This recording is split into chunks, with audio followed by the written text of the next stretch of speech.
Buenos dias les amis, aujourd'hui 78e jour de l'aventure, réveil dans le petit village de Lanquín, en pleine nature, la montagne autour et tout magnifique. Là il y a juste un groupe électrogène qui vient de se mettre en route, enfin un groupe électrogène ou je sais pas quoi, il y a un petit bruit, mais je vous parle presque tous les jours du chant des oiseaux réveil. Ce matin c'était du très haut niveau, j'avais mis mon réveil à 6h30 mais bon voilà, je suis resté encore un petit peu au lit, mais le chant des oiseaux c'était ouf, il y avait vraiment plein de chants d'oiseaux différents. C'était magnifique le réveil, c'est aussi pour ça que je suis resté un petit peu au lit, profiter voilà, du bruit des oiseaux. Alors je vous l'ai dit hier, aujourd'hui ça va être encore une grande journée de transport. Normalement entre 5 et 6 heures de route, je voudrais prendre la direction de l'est du pays. L'endroit où je voudrais aller, ça s'appelle Rio Dulce. Alors c'est pas vraiment là au départ que je voulais aller, mais je me suis dit pourquoi pas passer une nuit là-bas et puis continuer encore un petit peu. Mais ouais, la route d'ici, il y aura probablement encore plusieurs bus aujourd'hui. Voilà, c'est parti pour une nouvelle journée au Guatemala.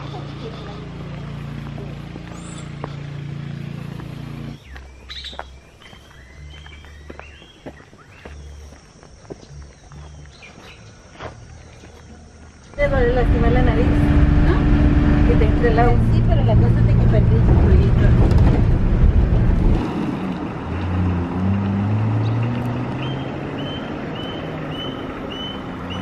Alors, je viens de prendre un premier bus, mais seulement pour faire les 10 km de chemin défoncé. Je suis au carrefour où on a rejoint la route principale. Cobán, c'est dans cette direction. Moi, je veux aller de ce côté-là. La ville la plus proche, après, c'est une cinquantaine de kilomètres. Ça s'appelle Fray Bartolomé, quelque chose comme ça. Et il y a un couple qui est descendu comme moi juste à côté. Donc je leur ai posé la question, je dis ouais c'est possible de trouver des bus. Et ils me disent ah non mais là il n'y a quasiment pas de véhicules qui circulent sur cet axe. Il y a eu des inondations et c'est plus praticable. Donc ils viennent de me dire qu'il fallait que je retourne à Cobán. Je veux aller par ici. Il fallait que je retourne à Cobán, 2h30 de route. Alors là où on a fait aller 20 minutes, on va dire allez 2 bonnes heures de route jusqu'à Cobán pour faire une grande boucle. Pour revenir par ici, et Fray Bartolomé c'est encore très loin de Rio Dulce. Je pense que cette journée risque d'être très longue. Ah.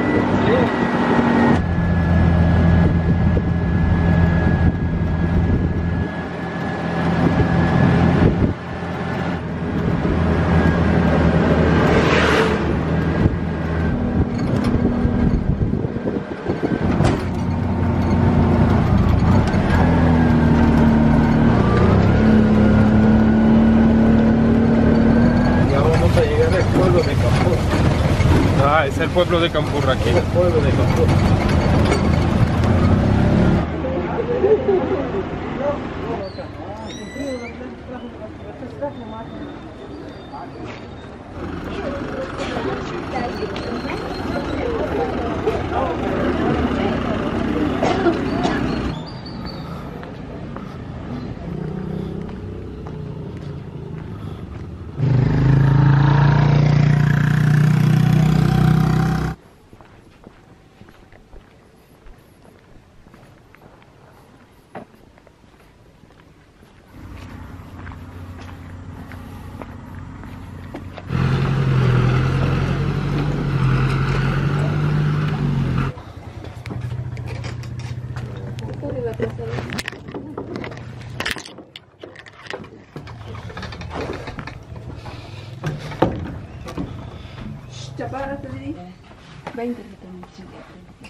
Buenos días.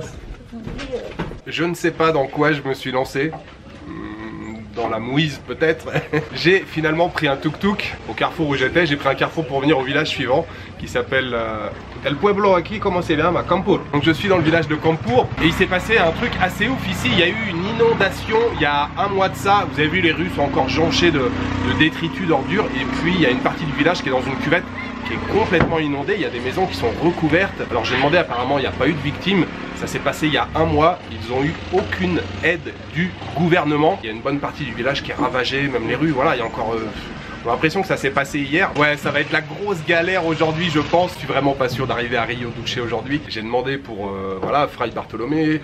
On m'a dit ouais, la route elle est défoncée. La route c'est voilà, de la pierre, de la boue. Et en plus, on est dimanche. Il y en a qui m'ont dit ah mais c'est dimanche, il n'y a pas beaucoup de circulation aujourd'hui. Là, je viens de m'arrêter dans un petit boui. Je prends une canette, un jus de légumes, très bon d'ailleurs. Et on m'a dit il faut aller jusqu'au village suivant. Et dans le village suivant, il y a plus de chances de trouver un véhicule, peut-être pas des bus mais un camion parce que la route est vraiment défoncée. Ça va être encore, je pense, la grande aventure aujourd'hui et je vais passer beaucoup de temps sur la route. Mais les gens sont très sympathiques là que je rencontre dans le village. Justement, je voulais avoir des informations sur ce qui s'était passé. Il y a pas mal de gens qui m'ont expliqué. Là, je me suis arrêté dans un petit boui-boui. Il y a 2 gars qui sont en train de manger. J'ai bavardé un petit peu avec eux. J'attends de voir s'il y a un camion qui passe. Sinon, on m'a dit qu'en tuk-tuk, c'était possible d'aller dans le village suivant, que ça coûtait 50 quetzals. Je vais attendre un petit peu. Sinon, je prendrai un tuk-tuk pour aller dans le village suivant.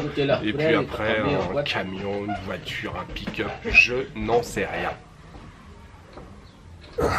Vamos. Yeah. Gracias.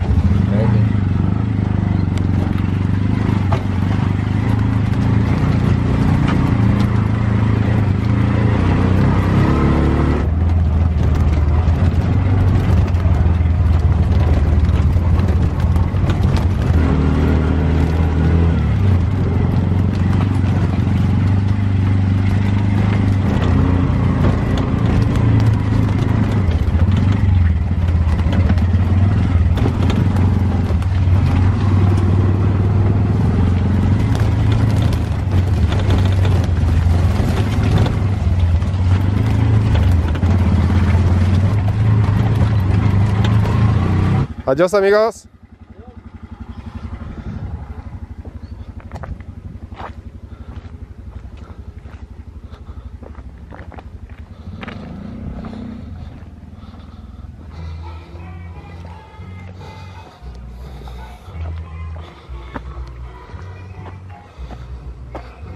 Bon, faut vraiment être cinglé pour faire ce que je fais. Je suis complètement cinglé pour accepter de faire ce genre de trajet. J'étais vraiment perdu.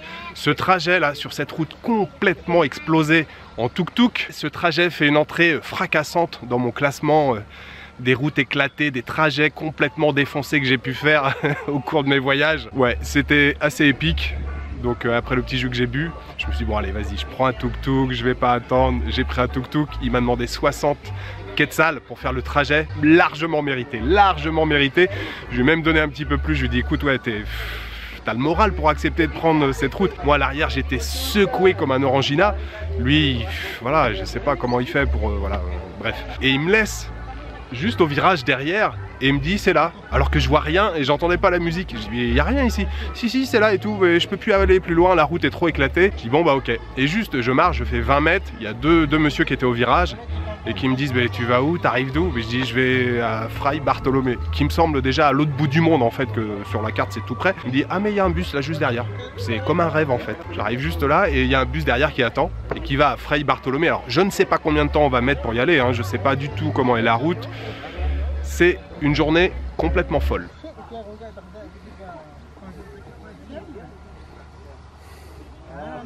¿Cómo te llamas, amigo? Ezequiel.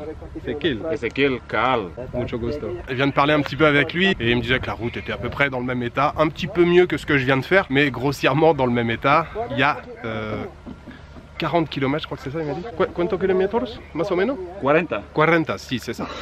À peu près 40 km. Et puis j'espère une fois là-bas trouver éventuellement, peut-être, un bus pour Rio Dulce.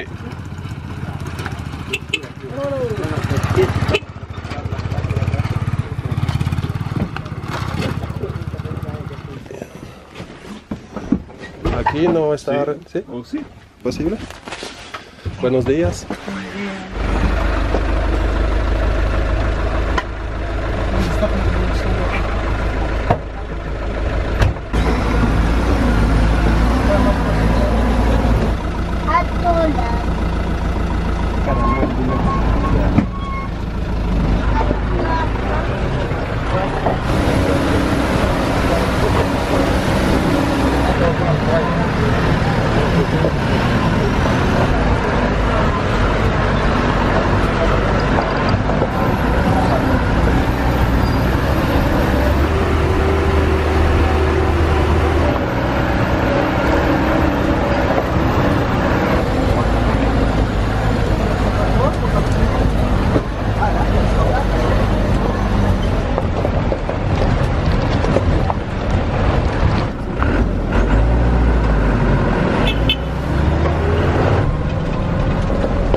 Carinto.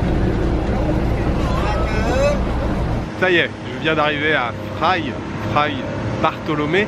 On poursuit notre grande aventure aujourd'hui à travers le pays, à travers le Guatemala. Alors on a mis juste 2 heures pour venir. La route était bien éclatée. Juste quand on est descendu de la montagne et qu'on a retrouvé les plaines là, on a eu une route quasiment nickel pour faire les 15 derniers kilomètres pour venir jusqu'à Fray. Je demandais donc au gars dans le bus, je lui dis ouais maintenant Rio Dulce. Il me dit ah non, il y a encore 120 km hein, Rio Dulce, donc je ne suis pas arrivé. Il me dit non, va falloir que tu fasses encore plusieurs étapes. Donc je viens de trouver un minibus qui devrait partir normalement dans quelques minutes, qui se trouve juste là. Donc je prends maintenant la direction de Chajal, un petit village, et puis de Chajal je devrais trouver un autre bus pour aller un peu plus loin, et puis encore un peu plus loin.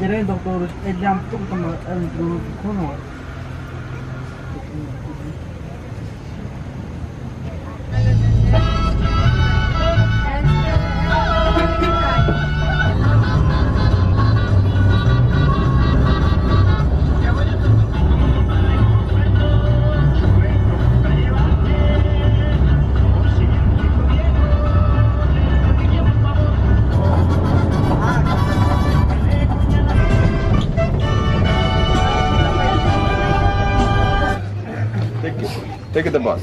Leaving the Modesto Méndez, Cadenas. ¿Cómo se llama el pueblo? Modesto Méndez. Modesto Méndez. Yes. Ok, gracias. ¿Eh?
Je ne sais pas si vous imaginez à quel point je suis content d'être arrivé enfin à Rio Dulce. Honnêtement, ce matin, j'y croyais pas. Quand je suis arrivé dans le premier village, là, Campur, qui a été inondé, je me suis dit, je me suis enfoncé dans une merde. Ça va être compliqué aujourd'hui. Je me dis voilà, ce soir, je dormirai je ne sais où, dans un petit village perdu au Guatemala. Mais non, finalement, je suis bien arrivé. Alors, je suis arrivé, il était 18h30, là, il y a 20 minutes maintenant à peu près.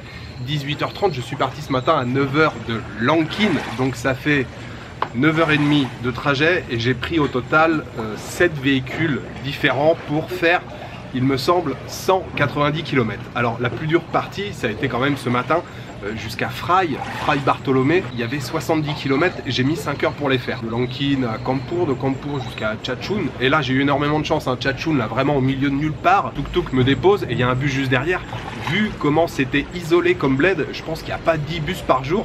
Je suis arrivé, le bus est parti un quart d'heure après. Et c'était franchement le plus beau trajet là, hein, de Chachún jusqu'à Fray. On est passé dans des endroits mais complètement isolés, vraiment près Fray jusqu'à Chajal. Tout ça, toute la route était bonne, mais voilà, toujours en petite distance. Et puis j'ai pas mal attendu à Chajal en fait. Dès que je suis sorti de la navette, enfin du minibus du Busitos, il y avait un Busitos qui était là, mais on est parti seulement 1 heure après. Donc 1 heure à attendre. Le dernier bled où je suis passé, c'est Modesto Méndez, un tout petit bled aussi, mais un carrefour en fait, hein. Là il y a 2 grands axes qui se croisent et je suis sorti tout de suite, il y avait un Bucitos pour venir ici. C'était une très longue journée. Vous vous doutez bien que pour le reste de la journée, je ne fais rien et surtout que demain, il y a encore du trajet à faire. Mais demain, ça risque d'être assez sympa, même si aujourd'hui c'était très sympa, hein. J'ai découvert des paysages que je n'aurais jamais découvert autrement. J'ai pas bu depuis le village de Campur où j'ai bu une pauvre petite canette de jus de légumes. J'ai pas bu une seule goutte depuis. Et évidemment, j'ai grave la dalle. Alors l'hôtel où je suis, je l'ai repéré sur Google, là sur le chemin, sur le dernier trajet. Petite recherche sur Google, enfin quand il y a de la connexion, hein, parce que dans la Pampa il n'y a pas de connexion ici, mais j'ai réussi à faire une petite recherche, comparer 3-4 hôtels, et effectivement je vais vous montrer la chambre, c'est pas mal du tout je trouve pour le prix. Ils ont un restaurant juste en bas qui est apparemment très bien noté aussi, donc je vais pas me prendre la tête, je pose les affaires, je vais manger. L'hôtel s'appelle Jocelyn, on a 2 grands lits doubles, les matelas, je me suis assis un petit peu allongé, ça a l'air assez confortable. Il y a la clim, parce qu'il fait toujours chaud et humide ici, il y a pas mal de moustiques. Une grande télévision, la salle de bain. Est-ce qu'on a de la lumière? Ouais. Avec une douche qui a l'air pas mal du tout. Les toilettes, le lavabo. Et puis surtout, on a un balcon juste au-dessus du Rio Dulce, le célèbre Rio Dulce. Voilà, on a l'eau juste à côté. On a un grand pont ici, et voilà, on est juste au-dessus de l'eau, le restaurant est quelque part là, sur le côté.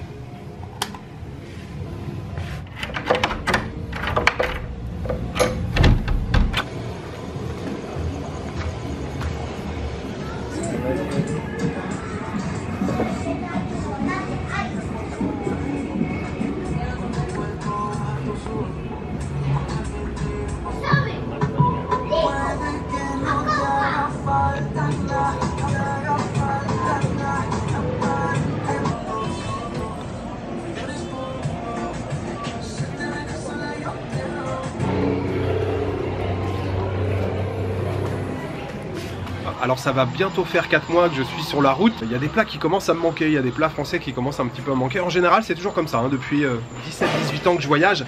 C'est au bout de 3-4 mois que je commence à avoir des manques. Je pense à des choses en France. Par exemple, je pensais cet après-midi à une bonne tartiflette. J'ai un abonné qui m'a envoyé des photos, je crois que c'était hier, des galettes des rois. Il est boulanger, il fait des galettes. Il m'a envoyé une photo de galettes briochées, une galette frangipane. Alors moi je suis plutôt team frangipane. J'adore ça, j'adore la galette frangipane. J'aime aussi beaucoup la galette briochée, la galette sablée aussi. J'aime beaucoup tremper dans du lait froid. Alors parenthèse refermée sur les galettes des rois, juste pour dire que voilà, j'avais très faim cet après-midi et en regardant les paysages, je pensais aussi à la bouffe. Et je me suis dit, peu importe où je serai ce soir, il faut absolument que je mange bien, que je me fasse un bon repas. Et je suis très content du repas que j'ai fait ce soir, juste au-dessus du Rio Dulce, cadre vraiment sympathique. Je me suis pris pour commencer quelques nachos avec du guacamole, je me suis pris un coca parce que j'avais aussi très soif. Je me suis pris un milkshake à la papaye qui était délicieux, un énorme verre. Et puis après je me suis pris du poulpe au vin rouge, poulpe sauce au vin rouge avec quelques oignons, des poivrons, du riz, des frijoles, quelques légumes un peu croquants sur le côté, et puis 2 morceaux de pain, alors pain brioché avec un petit peu de beurre.